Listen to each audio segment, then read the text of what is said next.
Okay, can we start? Yes, sir. Yes, sir. Yeah. Okay. So, all of you, please turn off your mic. So, we will start with history. Okay, am I audible clearly? Yes, sir. Yes, sir. Okay. Yes, sir.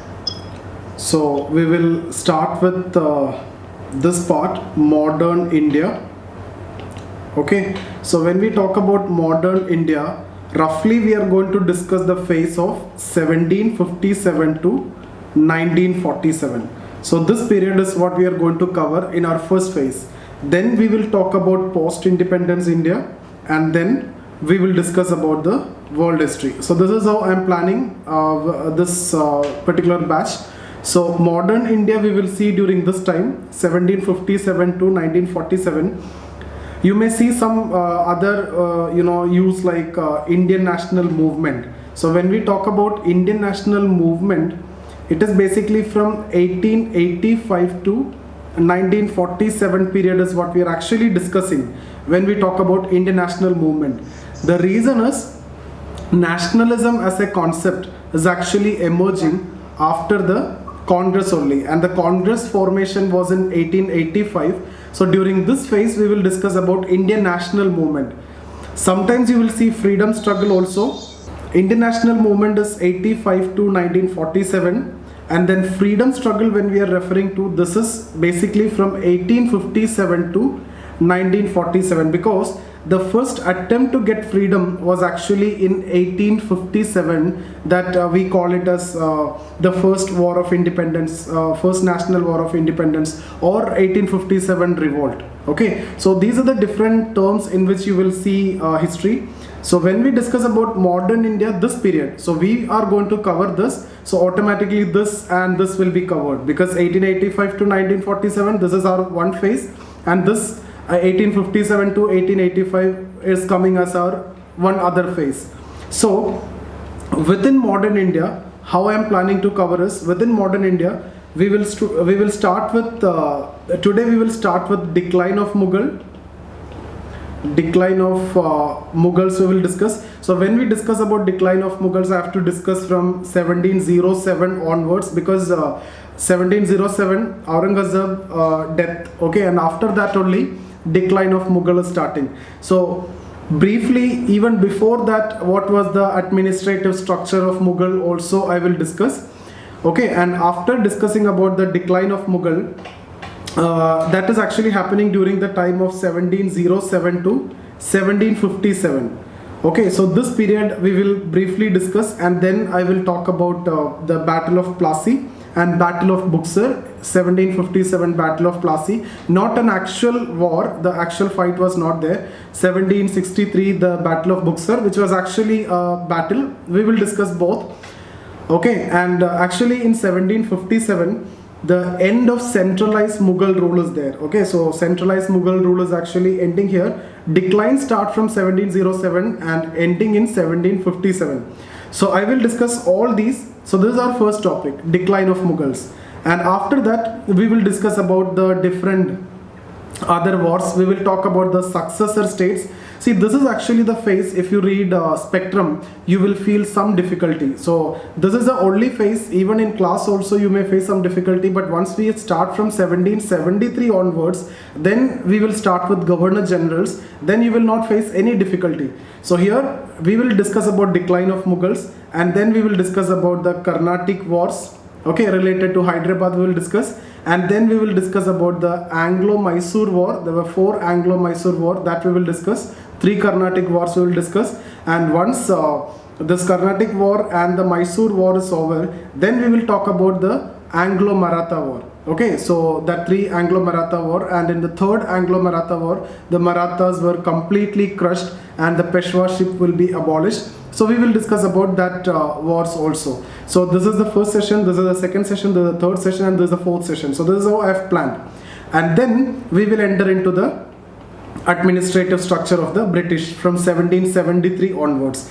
Then we will discuss in different phases, like 1773 from Warren Hastings to 1857. We will cover this in one phase. Okay, up till the revolt. So from 1857 it is till 1857 it is East India Company.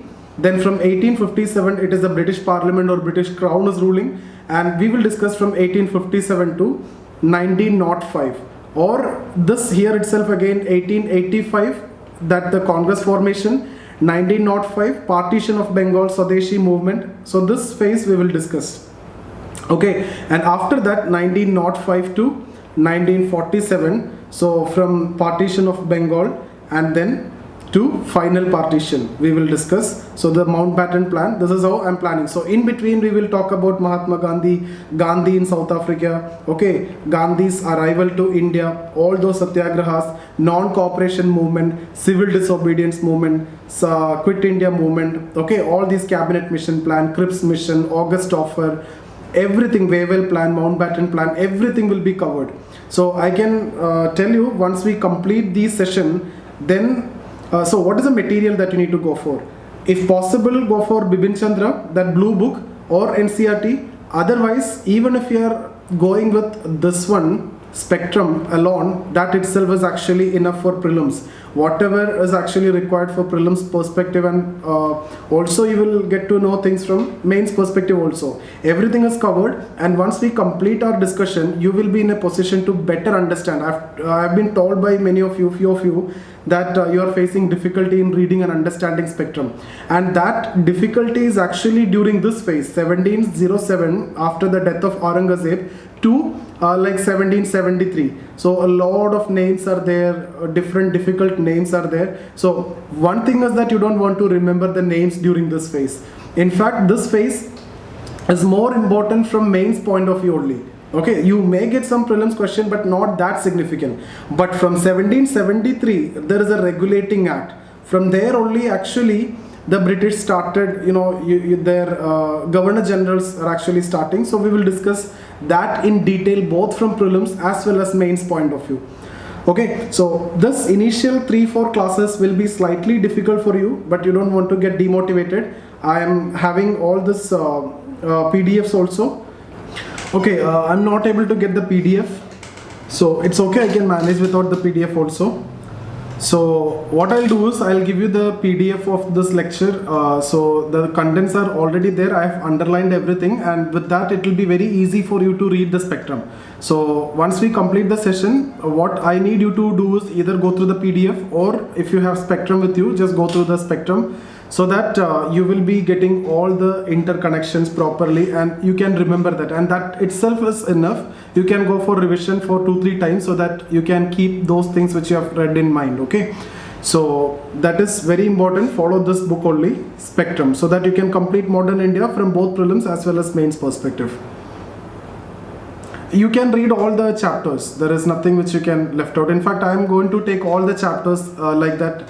For example, I'll talk about socio-religious reform movement, I'll talk about tribal revolts, I'll talk about peasant revolts, okay, I'll talk about this education, so I'll talk about this decline of Mughal, all these administrative setup of Mysore, Marathas, everything we will cover in detail. So whatever is possible from my side I will do, and you can supplement obviously it with the Spectrum, so that it will be very easy for you to cover history for your exam. Okay, so we will start with the decline.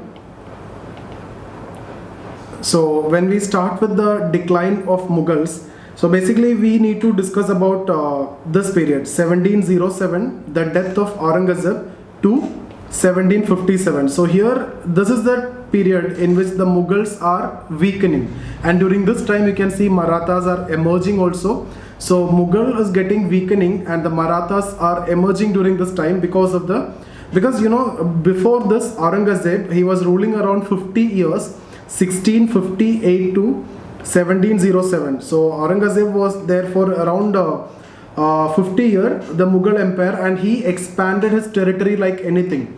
He even went to Deccan and he expanded his territory to Deccan, that means the Maratha regions also.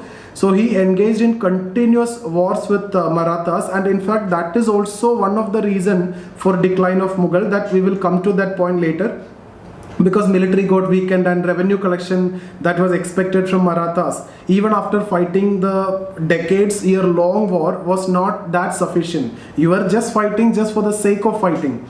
So that is not considered as actually good. So even 50 years you were engaged in wars with Marathas, and Marathas were very good fighters and they were not able to beat immediately. So long time war, and the outcome that you received from that was not that great. So we will come to that, the wars, but I just want to tell you here is the Mughals were in Deccan region also, the Maratha regions also. At that time they expanded their territory like anything. But after the death of Aurangzeb, actually there is a decrease in empire. So from there onwards we can start discussing about the weakening of Mughal or decline of Mughal. So if you talk about the administrative setup, so this is the most important point here. Administrative setup or the administrative structure of the Mughal Empire, it is basically the Mansabdari system. Mansabdari system, or in some other areas it will be called as Jagirdari system. Or Mansabdari and Jagirdari is actually same. In some books Mansabdari and Zamindari is written synonymously, but that's actually not correct. Zamindari system is entirely different. I'll come to that. In fact, last year prelims it was actually asked Mansabdari Zamindari difference. Zamindari system is basically based on hereditary line, but Mansabdari is not hereditary. Okay, so there is a difference between Mansabdari system and Zamindari system. Mansabdars and Zamindars, or Jagirdars and Zamindars, are technically different, but these two names are actually similar. Okay, so this is the administrative structure which is related to Mansabdari system, but this is not as centralized like British. Okay, so here the Mughal ruler will appoint the Mansabdar. So the Mughal ruler will appoint the Mansabdar, and that Mansabdar will be in charge of a particular area. So this particular area, one Mansabdar will be appointed. He will be in charge of this particular area, and this Mansabdars are actually coming from the Mughal mobility only. Okay, Mughal nobility only. So the king, the Mughal ruler, will appoint the Mansabdar from the Mughal nobility. And when you talk about the Mughal nobility, we have to discuss this later in detail, but just now I am talking about the three categories. There were three divisions, there were three factions: Turani faction, and then there was Irani faction. So these are related to the descendants. So these people are the original descendants of Ottoman Empire, and these are from Iranians, and then Hindustani version. Okay, we will come to all these. Hindustani faction. So the first thing that we are understanding is the administrative structure of the Mughals, mainly Mansabdari system. So this is a Mansabdar region. Okay, so one Mansabdar will be, it's like this only. You can transfer the Mansabdar. One Mansabdar will be appointed here, and it is not on hereditary lines. It is just like, IAS, IPS officer are posted in a particular region. The government can transfer them, okay, and it is not hereditary line. It is exactly the similar way. And what is the duty of this Mansabdars, or the responsibility of the Mansabdar? There are two main responsibility. One is revenue collection. So they have to go for the revenue collection. So that is the main responsibility. And secondly, they have to maintain the armed troops. See, during the lecture you can take down the lecture notes. I will not be dictating anything. I will give you the material. In fact, it is from Spectrum only. So if you have the textbook, there is no problem, but still important points, whatever you feel, you can take down. Okay, so that will actually help you. So revenue collection and maintain the armed troops actually. So you have to collect revenue, and a portion of this revenue you have to give it to the center. Okay, that means central Mughals, and the balance of the revenue, with that you have to maintain the troops. Okay, and the target will be given, what should be the size of the troop, etc., will be given by the Mughal ruler. And this is actually the main element, the theme or the central element in the Mughal system. And this troop, very same troop, will be used by the central Mughal ruler whenever the situation demands. So whenever the situation demands, the Mughal ruler can call these troops, or can give the command to the Mansabdar. So the Mansabdar is responsible to send the troop for the central Mughal ruler. So that is how the system working. Different Mansabdars are there, different regions, and different Mansabdars are there in different regions. They will get the revenue, they will maintain the force. So whenever the force is called upon by the central Mughal ruler, you have to give the force. Also, the part of revenue you have to give it to the center, and rest of the revenue you will be using to maintaining the force.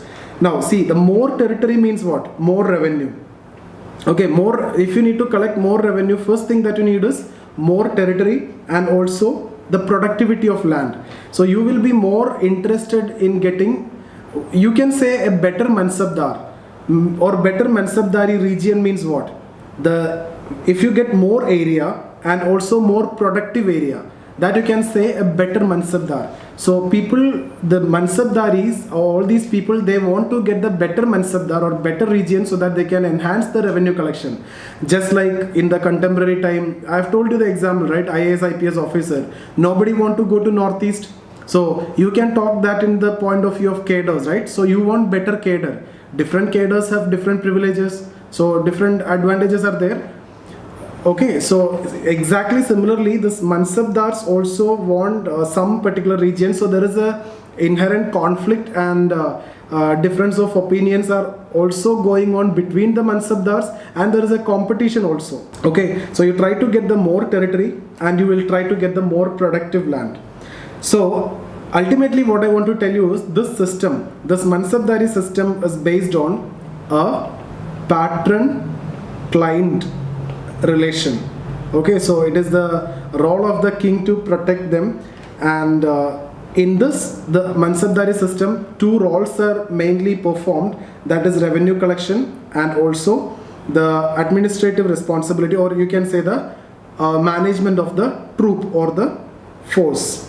Okay, and the mansabdar is actually appointed by the empire or the Mughal ruler. Now what is the main difference between zamindari system? Zamindari system I will discuss in detail when we discuss about 1793 period under Lord Cornwallis. But now just understand, yeah, complete video will be available in the application. I will upload today itself. I will upload the, okay, one thing that you need to do is, all of you need to do is just download this app Zia IAS. I will share you the link also, and then sign up and share your mail ID in the group itself. So I can add you to the application so that you can watch all the videos anytime. Even if you miss a class, you can get the videos. So even in case if you miss out any points in the class, you can actually refer to that video and then you can cover it. Okay, so that is one thing that you need to do today itself. You can download, I'll share you the link, sign up there and share your email ID. I'll add you all of you there. So now zamindari and mansabdari, the main difference is zamindari is actually hereditary. Okay, so the zamindariship will pass on the basis of one zamindars to next generation, etc. But mansabdars are not hereditary. Okay, but I've told you some books will write both the same, but there is a fundamental difference between this. Okay, so even zamindars were also there during Mughals time, but primarily or predominantly the revenue collection was through mansabdars, and mansabdars are not this hereditary. They were not hereditary. They were actually appointed by the Mughal rulers from the Mughal, their nobility only. Okay, or what will happen if it is hereditary? Then what will happen? They will make their own setup and there won't be any discipline, and they will try to capture the power. So they will try to make their own troop, and the troop is also with them. So they will try to go above the Mughal ruler. So to check that it was kept like this, it is not hereditary, it is not a matter of right. Okay, it is not a matter of right, it will be given, or the Mughal ruler will select the zamindar. Okay, and this transfer of one zamindar to one mansabdar to other mansabdar is also possible. Just like the politician transfer the IAS IPS officers. So you can very much relate it to what is the current situation. Almost similar to that was this mansabdari system. So the key points here is it's not hereditary. Okay, they have the responsibility of revenue collection. They have the responsibility of armed forces also. So that's the key points that you need to discuss. Now between the three factions, what are the three factions that I have told you? That is Turani faction, and then Irani faction, and then Hindustani faction. There was a competition. There was a struggle between the three. So what is the struggle mainly? All the Mansabdars, they want to get the better region, better Mansabdari, more area in terms of area wise and in terms of fertility wise also. So they all need to get a better region. So that struggle, the consequent struggle was there between the three Mansabdar, these three factions. Okay, and also among themselves there was a political lobbying also. Now, when I am talking about political lobbying, especially after the death of Aurangzeb in 1707, who will become the next Mughal ruler? Okay, so this faction will support some people, this faction will support some people, this faction will support some people. So there is a political lobbying with respect to the next Mughal ruler also. And you can see a lot of assassinations which are going to happen. I'm going to discuss that soon. But you don't want to remember any of these names, okay, from your exam point of view. Only when I'm discussing in the class, I'm discussing, it will be obviously very difficult to remember all these names. So many names are coming. And some brothers are assassinating the brothers and the cousins and the uncles. You can see a lot of assassinations also just for getting the power. That's not much importance for us. Okay, so originally if you talk about Mughal, their origin is from Ottoman Empire. Okay, so when they expanded, this Mughal faction is there. So the original, people, so the descendants of Ottoman Empire, that original section, that is what this Turanians. Okay, so we can say the descendants of Ottoman Empire, that is the Turani faction. Then the descendants of Iranis or the Persians, that's what? Persh or Iranis. Okay, so Eastern Iranian ethnic group, that is Iranis. Hindustani, when you talk about when they expanded to India, see there is a common setup. When they expand to any particular region, what they will do is they will accommodate the local rulers also. Okay, so when they expanded to India, they have accommodated the local rulers also in their setup, and they became the nobility. So these are the local rulers. Okay, and in which both Muslims and non-Muslims also there. Okay, so non-Muslims are also part of the Mansabdaris. So I hope this is clear. These are the three factions. Between them, there is a struggle which is related to the Mansabdar. So they all want to get the better Mansabdars. And after the death of Aurangzeb, it was become very much, and that is what we are going to discuss as Jagirdari crisis. You will see one of the most important reason for the decline of Mughal is Jagirdari crisis. So between them there were issues, and between them political lobbying was there. So after the death of Aurangzeb, so there are battles or feud between the three, especially to appoint the king of their wish. Okay, why they want to appoint the king of their wish? It's like this only. If you appoint the king of your wish, or if let's suppose you have a king who's appointed by the Turanis, okay, then all the better Mansabdaris will be given to the Turanis. So it's all for getting that better Mansabdaris. So this resulted in the political instability after the death, and this is the main reason. So to get the better Mansabdari, there was crisis between, or the struggle between, or the battle between, or the feud between the three factions, and that is one of the most important reason for the political instability. So before that also, if you talk about Aurangzeb time itself, just before I have told you 1658 to 1707, during this time Aurangzeb even trying to expand to Deccan region. So when you need to expand to Deccan region, you engaged in wars with Marathas, and Marathas were very good warriors, and during that time it was Shivaji. He gave strict defense, okay, strict and very strong resistance was there, but ultimately Shivaji was beaten by Aurangzeb, and we will discuss about that later. Shivaji was beaten, and in fact he was given the role of a commander in the Mughal army itself in the Afghan region, but later there were some other issues, and because of that he was killed also. We will come to this part. So the point that I want to tell you is, you are fighting decades long war. Okay, why? The ultimate aim is you have to collect revenue. So you are fighting this war to collect revenue, and you are spending all these for fighting the war. So this cycle was actually going on. You're trying to expand to Deccan, but this Deccan, even though you have captured some regions, but it was not worth for them. The wars were so expensive because of the strict defense or resistance by the Marathas. At the same time, the revenue that you were able to realize from this region was not that great. Okay, so even after expanding, the revenue generated from the Deccan was very less. The main reason is it was not that fertile. On the other hand, if you see Bengal region, it was very fertile. But here it is not fertile compared to north and that Bengal region. Okay, so and it is also drought prone area and completely dependent on monsoon. So that is one of the point that we need to discuss here. And here you can see expansion for the sake of expansion, and that's not a great idea. So this also resulted in a lot of issues. You are not able to collect revenue, and also these are so expensive. So this expensive wars which are fought by Aurangzeb in Deccan actually weakened the finances of Mughal Empire. So this will be the second reason that you can write. First, I have told you the political instability after the death of Mughal, and you can also write it as Jagirdari crisis or the political instability. Second, the finances of Mughals weakened because of the expensive war which you were fought, and even after capturing, you are not able to realize the land revenue.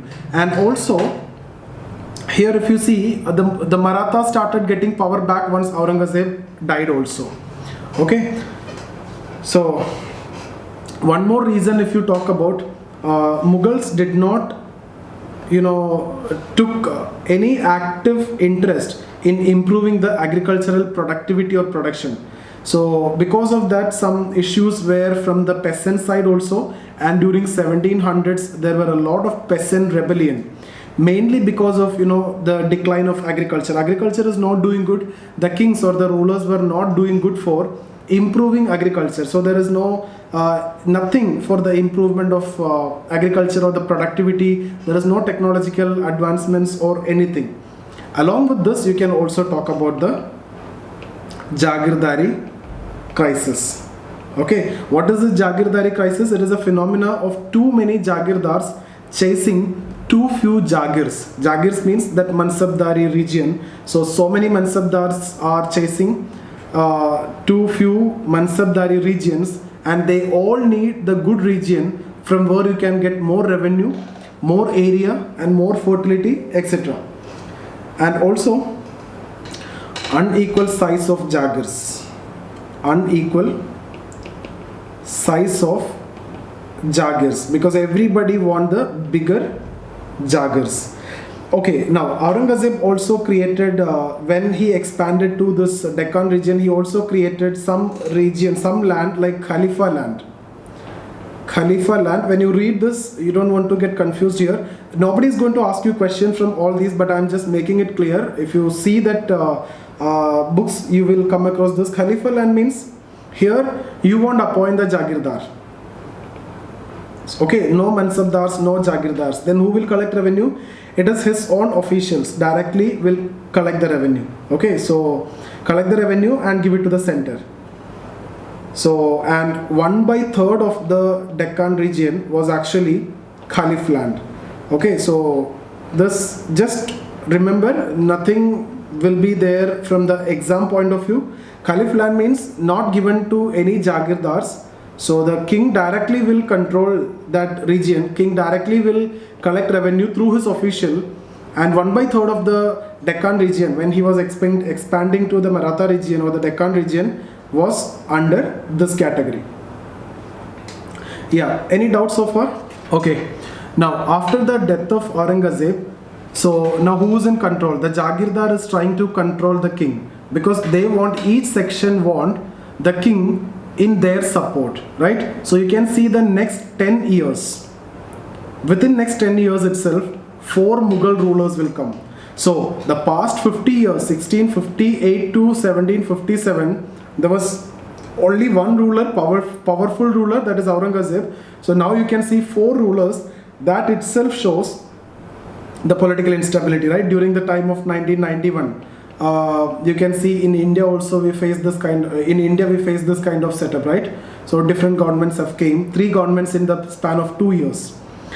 So, and this issue, this instability was actually reflected in the army also and its entire structure. Because who's maintaining the army? It is the Jagirdars maintaining the army. So, because of this political instability, it totally affected the operational efficiency of army. So, army efficiency has come down because earlier Aurangzeb had a strict control over the Jagirs, okay, or the Mansabdars. But now that is not there. So, the Jagirdars are not maintaining it properly.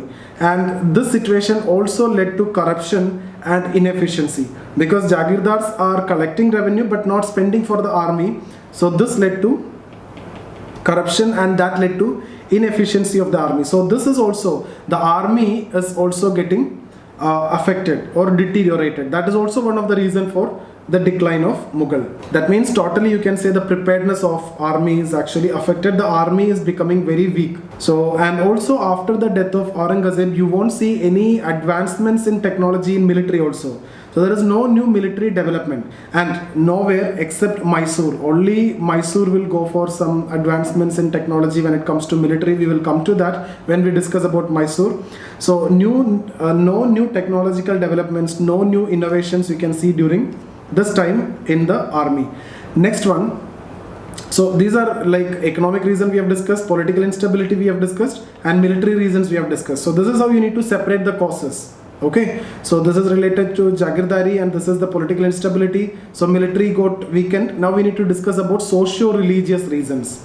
So when we discuss about socio-religious reasons, there was actually a religious tax which was imposed. So what is that name? Jizya.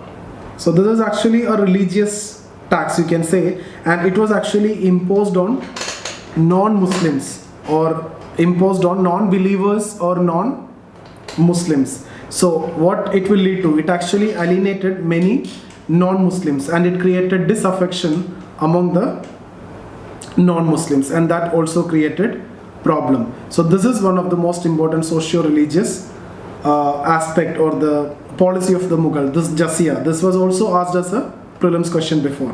I'm going to discuss few names here. You don't want to remember that, it will be so confusing. 1707, the king, the Mughal ruler Aurangzeb dies, okay, and after that who will come to power? Bahadur Shah, okay, from 1707 to 12. No need to remember the name, no need to remember the year also. And he was actually assassinated by Jahandar Shah.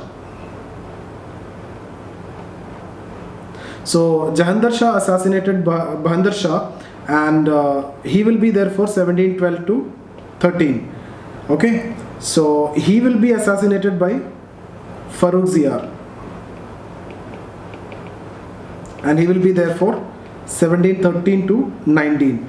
And Farrukhziyar will be assassinated by Sayyid brothers. Sayyid brothers or Sayyid brothers. Sayyid brothers. Okay, they are from which faction? They are from Turani faction. They are from Turani faction. So why assassinating? You can see. So they are going to appoint a Mughal ruler who will be in support of Turanis. So they will appoint Muhammad Shah. Muhammad Shah, okay, 1720 to 48. But there will be issues between now Turanians and the Iranian faction. So the person from Iranian faction, his name is Asif Jahan. Asif Jahan I. Later he will be famously known as Nizamul Mulk. Okay, that we will discuss in the context of Hyderabad, how he is going from here and becoming a governor in the context of Hyderabad, and then later he become autonomous. We will discuss that, Asif Jahan. But as of now, Asif Jahan assassinated not Muhammad Shah. Asif Jahan assassinated the Sayyid brothers and supported Muhammad Shah. And Asif Jahan became the wazir, okay, of Asif Jahan became the wazir of the court of Muhammad Shah. So wazir means there is actually, it's like a prime minister. There is not much specific or special definition. It's like the eyes of the king. So he will take care of the administration, helping the king, etc. Now during this time, there is one more threat was also there. That is the Afghan invaders. So this also we are coming back in detail later. Afghan invaders was actually a very common threat. What they do, their revenue setup was like this. They will come and there's a kind of military raid. They come, they loot and they go. Okay, so they raided the Mughal area and looted everything and they will go there. They plundered a lot of wealth from India and they go back to Afghan. So there was no intention to settle down. And later when we discuss about Marathas, I will talk about Marathas also in this context. So Marathas also pressurizing the other states to pay revenue to Marathas. Otherwise, Marathas also will go for military raid and will collect and will come back, because Marathas are also not interested in settling down in any other area. They also don't want to establish their administrative setup in any area. They just need the revenue. I will come back to this. In fact, Afghan also. So I'm saying this Afghan invaders was actually a very big threat at that time. And in 1738, in one of the raid, they actually taken the Kohinoor.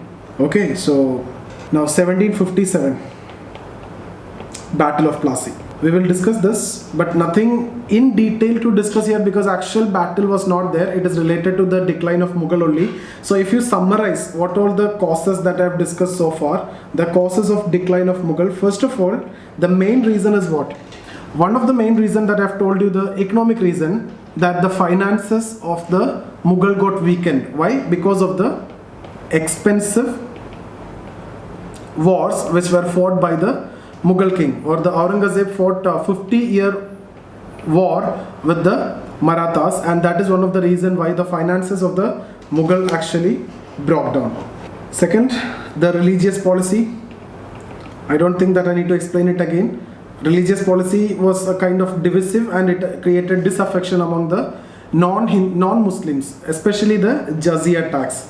Third one, Jagirdari crisis, and this is also very important, Jagirdari crisis. And fourth one, weakening of military. That is actually connected to Jagirdars only, because Jagirdars are actually maintaining the military, and it is because of corruption and also not because of any technological advancement this issues was actually happened. Okay, any doubts here? And because of the problems related to agriculture also, there were a lot of peasant revolts also was there. So peasants, the agriculture was on decline. Nothing was done for the improvement of productivity. Okay, so no technological advancement also. So agriculture was also on decline. So it was, affecting the peasants. So you can see during 1700s, a lot of peasant revolts were actually going on. So these are the main reasons that you need to keep in your mind. This is actually a mains question, decline of Mughals. Or this we can discuss as the Battle of Plassey reasons also. We'll come to that, Battle of Plassey. So any doubts here so far? So actually during this time, the Asaf Jahan, the one who was the Wazir of the king at that time, or Nizamul Mulk, later he came to be known as, he understood that Mughal rule is declining and the decline of Mughal rule is actually inevitable. So he disassociated from Mughals at that point of time and he took governorship in Hyderabad. Okay, and in Bengal you will see Murshid Quli. We are going to discuss all these in detail. Bengal we will discuss in detail tomorrow. Then we will discuss about Hyderabad. So in Bengal it is Murshid Quli. He also became the governor and he became the autonomous king later. So these are what you call as the successor state. They were not against the Mughals. They were again strongly connected to the Mughals also. They were maintaining that loyalty with the Mughals. Like successor state when you talk about Bengal and Hyderabad and also Awadh. These are the three states that we need to discuss. Okay, all these are important because you need to study about annexation of Awadh and all later. So decline of Mughal, religious policy, military got weakened. Okay, religious policy means Jizya tax, Then there is no technology related to military or in agriculture, so peasant revolt also there, and expansionist policy that related to the problem of finances, and then most important one is this Jagirdari crisis. So I hope these reasons are clear. Now, when we talk about the emergence of regional powers, during this time, once the Mughals are declining, what will happen? On one side, you can see rebellious states, and on the other side, successor states. This is what we are going to discuss tomorrow. So after 1707, you can see these two states are emerging. So rebellious state means who are they? I'm mainly talking about the Marathas. So once Aurangzeb died, then Marathas are getting powerful. Decline of Mughal automatically means what? Marathas are getting powerful. Okay, and actually British faced a strong resistance from the Marathas only, and that's the reason why after fighting Hyderabad and Mysore, then only they are coming back to Maratha and fighting and beating them towards the end. Okay, so Marathas and Sikhs, the Jats, Mysore, all these are rebellious states. Successor state means Hyderabad, Bengal, Awadh. Okay, so Hyderabad we will discuss Asaf Jahan, already I have told you, or Nizamul Mulk. So Bengal, Murshid Quli. Okay, so they actually realized that the decline of Mughal is inevitable and this is actually going to happen. So they tried to develop their own empire, their own autonomous setup. So in fact, he became the Asaf Jahan.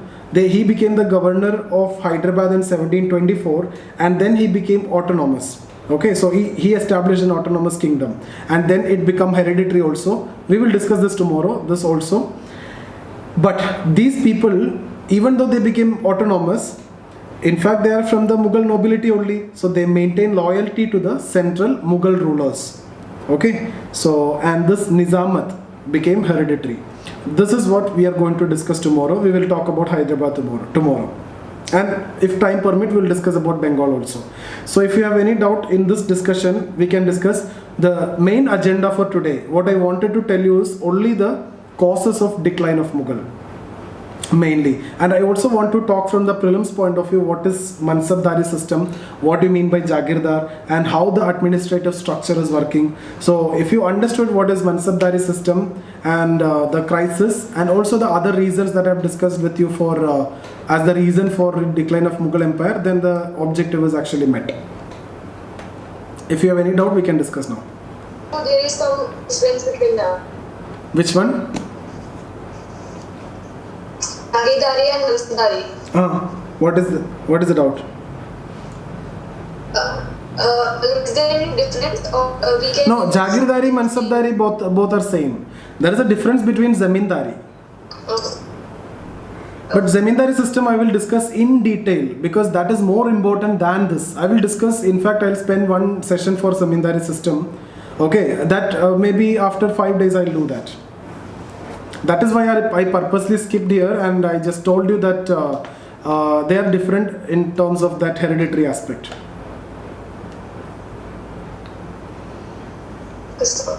Okay. Yeah, what else?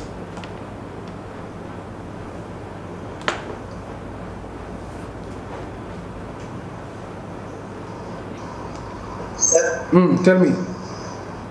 what is the weightage in Okay, so we will discuss tomorrow the continuation. 7:30 we will meet. Any doubt? And do what I've told you, that sign up in the application and let me know your email ID so that I can add you so you can watch all the classes.